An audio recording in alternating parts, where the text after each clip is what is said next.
did I say to start this video? I don't know. This looks like it's washing out my melanin. That's just the way it looks. Hold on. Hey guys, my name is Monty, and this is my twin sister. Oh, go ahead, sorry. My name is Destiny. And we are the co-founders of, well, together we made Dreamy Cocoa. It will be right here. So Dreamy Cocoa was a magical girl, well, chocolate magical girl brand that me and my sister made back in like 2021. We actually officially launched it, and we sold eyeshadows, lip glosses, and for the longest time it was the main thing we did. And looking back, we can see all the mistakes we've made. Yeah, we made kind of a lot. But we learned. It took some time. And we were grateful for everyone who supported us, and we took a couple of breaks. And throughout these 3 years, we had to examine this. You have to look at your growth and see what mistakes you've made, and we made a lot of mistakes. And personally, I would have done a whole lot more research. So, we were doing research to kind of back it up. However, when we were considering that, we weren't thinking about the scale of like big. We were comparing it to small business to big businesses. And like, say for instance, using the website, which is Shopify. So this is where we're gonna start with 4 mistakes you would not want to make your business. Number 1, making a huge investment. Do not do a big scale product, like get a product that costs a lot of money. Like, for one of the mistakes we made was starting off with palettes. So during the time, a lot of people were getting into like anime palettes and anime inspired merch, and we wanted to do something different. We wanted to do our own original magical girls. Obviously a lot of people are heavily inspired by Kitty, and I also admired her, but I wanted to do something different. And with that, we decided to get palettes, which was the start off cost for that is a couple of $100. And on top of that, not only is around $200, maybe around $300, and you buy samples to test it out. A lot of people love the palette. It still is very pigmented. I love the design of it. It is very pretty. Here is a glimpse of it, like this. I'll have it up top. And it took us a while to get another palette, mint palette. We were planning on doing a palette for each of our girls. Well, our business was gonna be chocolate inspired girls, magical girls based on the chocolate flavors, and they're gonna all have their own palettes, but we realized that was costly, so we kept with 2 palettes. But then the thing with the business is that you want to keep adding new products to keep it fresh. And at the time, we didn't know that. We didn't think about that. And that's why you have to do a little more research and start off smaller. So in hindsight, I would have gone with something small, maybe start off with like either just the lip glosses, maybe some stickers, but not palettes right off the bat. I would not recommend that. And plus, again, going back to when we did the samples, it does take a time with the palette, take some time to get it right. Like, we went through several ones, so that gets costly. This is just not only for palettes. Like, say for instance, if you wanted to do, you were considering doing like purses or bags, that also builds up and be costly as well. So definitely start off like with a small thing and then work your way up once you get to the sales that you want. You believe. So have a startup cost, and I usually would recommend something that is easy for you to make back. For us, originally it was $1,000, and then we ended up doing more than that.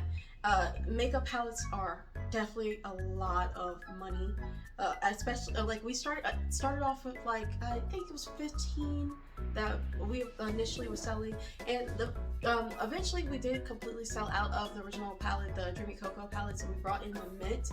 But however, mint wasn't doing as well as we wanted, so we still have the remaining stock. So eventually, when that goes away, we're not returning that. We do, however, want to still do makeup and do makeup palettes, but we're putting a hold on that because it's just too costly, especially since we're trying to save cost. And another thing saving cost, make sure to pick the right hosting. Now I know that a lot of people know about Shopify. Shopify is very user friendly. It is easy for shipping, it's a lot of customization, but I would not advise people who's trying to save money, because it's $30 a month. And if you're not making sales constantly like that, that's $30 a month, and also you have bank, where you have to place your money. On top of that, there's shipping, so it can slowly add up.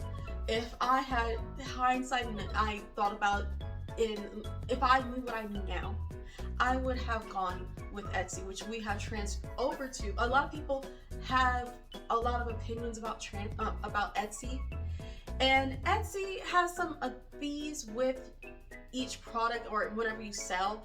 However, it doesn't cost any money to just have it hosting on your site. Like Shopify is $30 a month, while it's just like 20 cents there. It's just starting off small. That's why a lot of people, small businesses, start off with Etsy and then eventually get their own site when they start to build traffic. And if you want to, after Etsy, get your own site, I would suggest a website like probably Big Cartel, Zyro, or those are way more affordable than Shopify. They charge their fees, I believe, depending on what plan that you pick.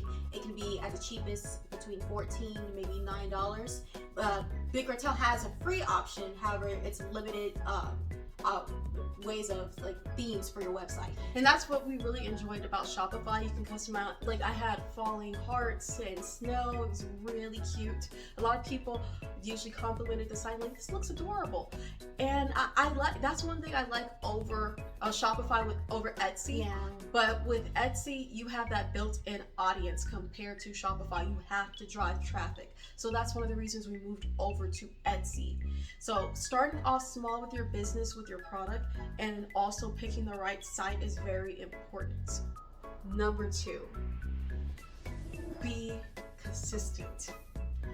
Do not be inconsistent with posting and also with your audience. We have made that mistake a couple of times. Like, I will be working on a product or working on a design, not on purpose. It just takes a long time to complete, to where I wanted to have the deadline, like as of like this week. I wanted to have actually the shop launch last Saturday, but because I'm working on the stickers, and of course when you're working full time, it's kind of hard to balance both. You lose being consistent, and that kind of hurts your business. You need consistency so people can trust and also stay interested. And that's a huge mistake that we've made. And that's why I really advise planning ahead your products, setting a schedule for yourself, and being realistic on your goals. How long do you take to draw or complete a product? You need to set that in, and also set certain dates, like, okay, I'm gonna be done with this design probably within a week or two. And I noticed for me, it takes me about 2 weeks now. At first I didn't think about that. I noticed that. Personally, Destiny does all of the designs. She draws the designs and does it on the notebook, and I go and do it digitally. However, with the digital, it takes a while to perfect it, and I'm still learning, since I recently transferred from Ibis Paint to Procreate, learning more about that and making sure to perfect it. Like, I do a lot of samples to where I print it off to make sure it looks right, because I want to make sure that whenever I send it to our customers, it doesn't look bad. Like the same thing with the palette, we had to do a lot of samples because I wanted to make sure we were putting a good product out there, that people loved our product, that is vibrant. Also, the lip gloss looks is very soft and nice on your lips. It's not sticky. And now with the stickers, I'm over here trying to draw and make sure that it's pigmented, that it doesn't look like it's gonna rub off, that it looks nice. So you want to be consistent but also have a good product, but make sure you set deadlines to schedule, put in a business plan so you don't make the mistakes of going past it. Your followers are like, what's going on, where are you, or how are you doing? And sometimes I feel like I let them down, or I feel bad. But you just gotta set these goals for yourself and try your best to, at least like with Instagram, I try to be active in the stories. I would at least want to be active about 4 to 5 times a week, or preferably every day.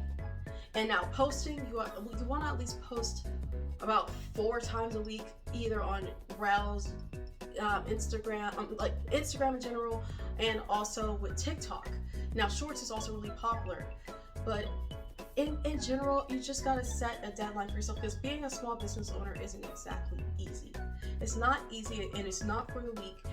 And I would not, if you procrastinate and you're known for procrastinating, you need to evaluate your decisions on that. Yeah, I kind of very bad at the procrastination and stuff part. Sometimes, being business owners, I am kind of like I'm kind of bad with the deadlines, especially. And so you would definitely want to set realistic goals for yourself and the business as well. It's just like, rather it be every other day or every 2 days, but whatever works best for you.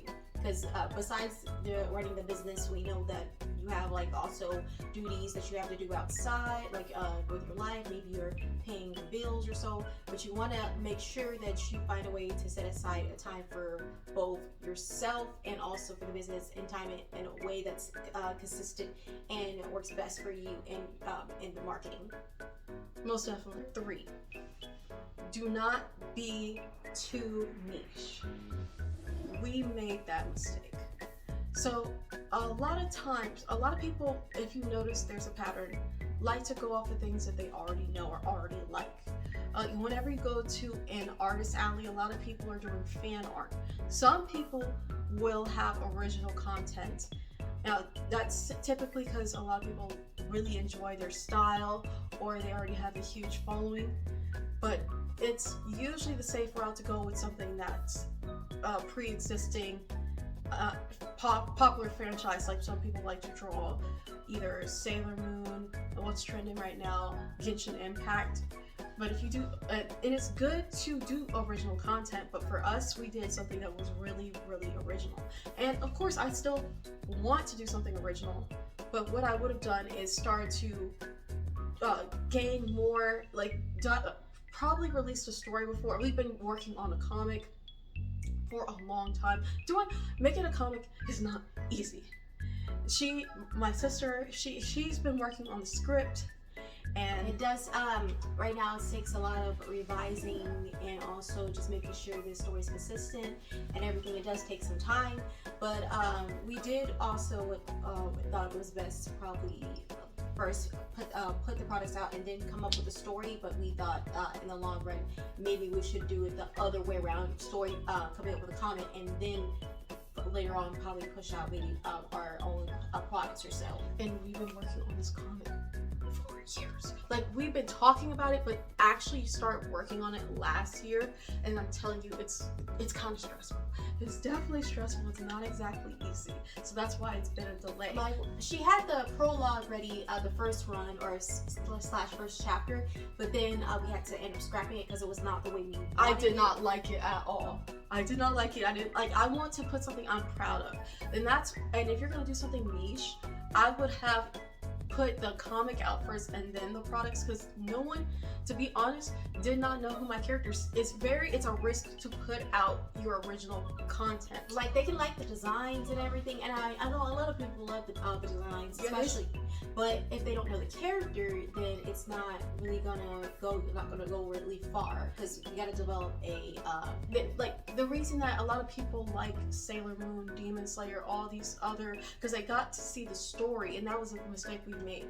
I would have released a comic or got people to know the characters more, or done something that's more like a fan art and slowly bring in something that is more like original. That's usually what a lot of artists do, is that they start off with fan art of something popular to bring people in, and then bring in their original content. Or if you're just that talented and just are able to market yourself well, you are able to just put out your original stuff, and I applaud you. But for me, I'm still learning. I can't. We're still learning about marketing, and that's one of the things about marketing is go with something that people are already interested in, and that makes your life a whole lot easier. Yes, so you can go with something, or if you really want to still stay niche or some original content, I still would advise is again finding a way for you to get with rather a comic or a video or something explaining your characters, or a way like letting them get to know your character and your original content. There's a lot of creators I be seeing on TikTok or YouTube explaining their story, especially a lot of Black creators about their manga, and they'll be on lives and stuff. So it's kind of just constantly going back to our previous thing of stay consistent. So with original content, you have to stay even more consistent, because then you have to make sure that you go on lives or you upload posts explaining your characters and building world building. It's definitely a lot of work. It is definitely time consuming. Anything with a small business, you gotta, if you're gonna be niche, you're gonna put in a lot more work than trying to do something that already has a built-in fan base, a fan base that's already there.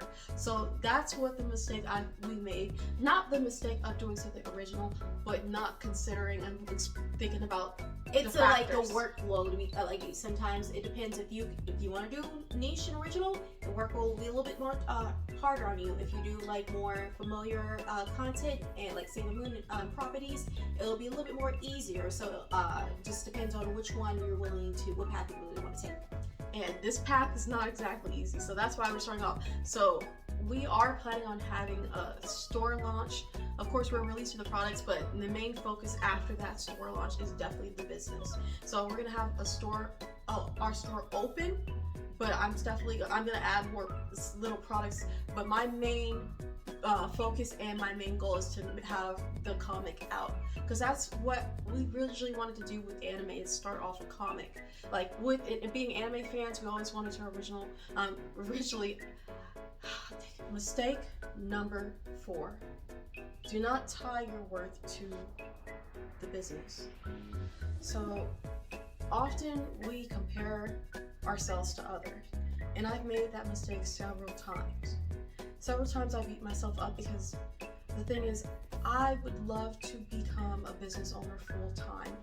I would like to eventually get rid of my day job and become a full-time artist. So whenever I'm not making consistent sales, or we're not making consistent sales, it's hard.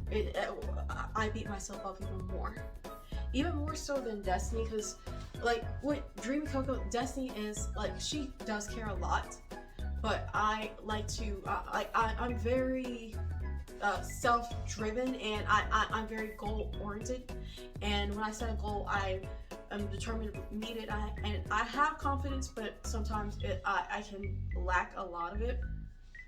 And when I set myself to want to do something, I do it, and I believe I can achieve anything I set my mind to. However, when that doesn't happen, I fall apart, and then I start to fall into a slump. And that's one thing you don't want to do. You want to make sure that you're doing this for yourself. Of course, with the business, you got to think about what other people like and what's marketable. But you got to remember, the best way to have a business long term and continue to enjoy it and make sure that it's successful is to have love for it. And of course, I love Dreamy Coco, but I was over here focusing on how many views it's getting, the sales, everything, except for the reason why did I start this in the first place. And then I'll see other anime-inspired businesses making a ton of sales, and it would just make me feel terrible. Like, it's really hard not to compare yourselves to other in every aspect, rather it be with a business or like in with life, and then compare to your peers. Like, I would constantly, just like her, look on the social media and see how people that started their business just like around the same time or even before us be having a little bit more success or sales than us, and I'll be feeling kind of like, a bit kind of jealous a little bit, to be honest, and a little bit kind of sad, like, oh, like what did they do differently that they got reached way more than we did. Like, and I again going back, we did have more of a niche, so it was a little bit more difficult. But they also went by again, the way they did it is rather they had a niche and they promoted it a little bit more. It took more time and more consistent with their posting, or rather it was that they had regular well-known properties, and for that it was more easier for them to kind of push themselves out there. Because it's not as easy when you have something that is original, and we didn't take that into a factor as to why it was harder for us to get traction. Of course, we had people who are consistent and was always supporting us, and we're very thankful for that. And every sale that we've gained, it was just letting you know, it's always made us happy, and we've been grateful for it. But whenever you're like, those days or those weeks when you're not making a sale, it makes you feel terrible, and you can't do that. You have to like for now, we're starting to pick up our business again, and I want to be more consistent, but I also I want to take it seriously, but not as seriously in the way to where it drives me insane. To where I'm like, okay, we'll start off small. We've been gone for a while, so we just need to pick that back up. And we probably won't get the attention like we had a little bit more before, but slowly build yourself, and then also be true. And that's why I'm still doing more original content, but incorporating more fan art, more things that are popular, so then whenever we do, and we hope to actually attend more pop-up shops and artist alleys, and that's why we're thinking about doing more fan art content and products, and then our own, so we have a mix of both, so then people, oh look, there's this thing I already like, but this is cool too, or maybe I want to check this out. These are important things that you want to keep in mind when creating a business or going into something in the art space. You have to feed into what's popular, what's a niche. Like, that's what our niche, we're still planning on going into Magical Girl, but we're also doing like dreamy sweets in general, Magical Girl, and also just our own content, but something that's both original but a balance of something that's popular. But we're conflicted in where we want to just do Magical Girls and shoujo or just cutesy stuff, but for the most part, we're focusing on Magical Girls and our original content because that's what we care about. I love Magical Girls. Sailor Moon was a big inspiration for us. Especially Sailor Moon, and then definitely Mew Mew Power. We definitely wanted to do something with a sweet theme, and we again, that's why we created something, and we didn't really see a lot of magical girls that look like us, and so we wanted to create that, and we still do. We just didn't, we kind of wanted to, I guess, focus more on the success of it and not really us wanting to have fun and be creative. So I would still advise, yes, it's important to focus on success, but also focus on you just tapping into your creative side and having fun with what you do and loving it. And it is hard to do that in this the capitalist society, as we're mostly taught to mostly focus on the monetary value and not the value of how much you want to just create. And that's definitely something that I had to break myself from the shackles of.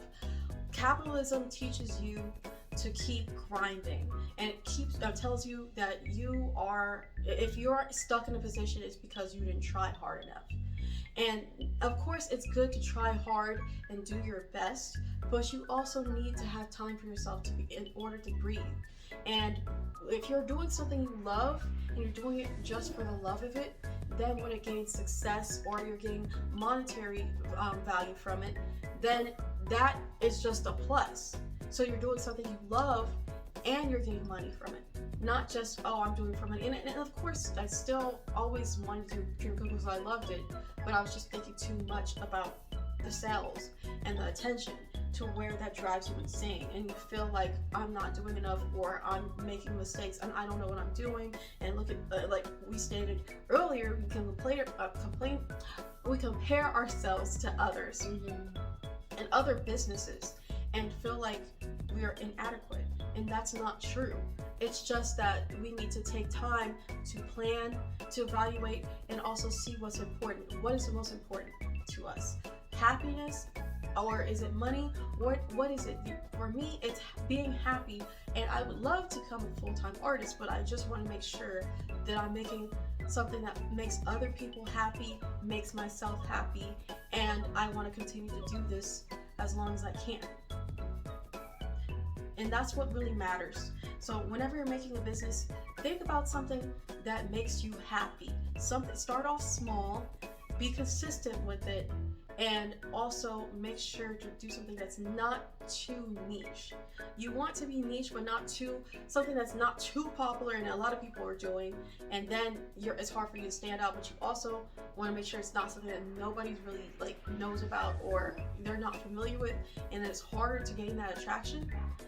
But now all that matters is that you do what you love and continue to be consistent and keep a positive attitude. Just think about what you want to do, like what you would be happy in the long run to do, and what just in general, like say for instance, create, like do you want to be like kind of like, for example, do you want to do a business that's like making candles? But if you do make a business for candles, do you see yourself doing it in the long run?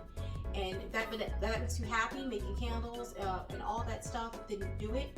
However, there is like for that one, well, that one's not really niche, but it is a lot of really competitive for that one. But yes, in the long run, if it makes you happy, just take your time and make sure you love it, and just focus on your being creative and not as much as the monetary value. With that concludes our video on the 4 mistakes you don't want to make with your business. And you can actually follow us on our socials. We'll be having our store launch on May 28th, this Sunday at 12 p.m. We'd love if you guys go ahead and check us out and support our store, and make sure to like and subscribe. You know, sometimes YouTube for some reason doesn't push out videos, but we would love it if you want to check out some more of our content. This is our first video, so hopefully we did okay, but thanks for tuning in, and see you guys next time. Bye. Bye.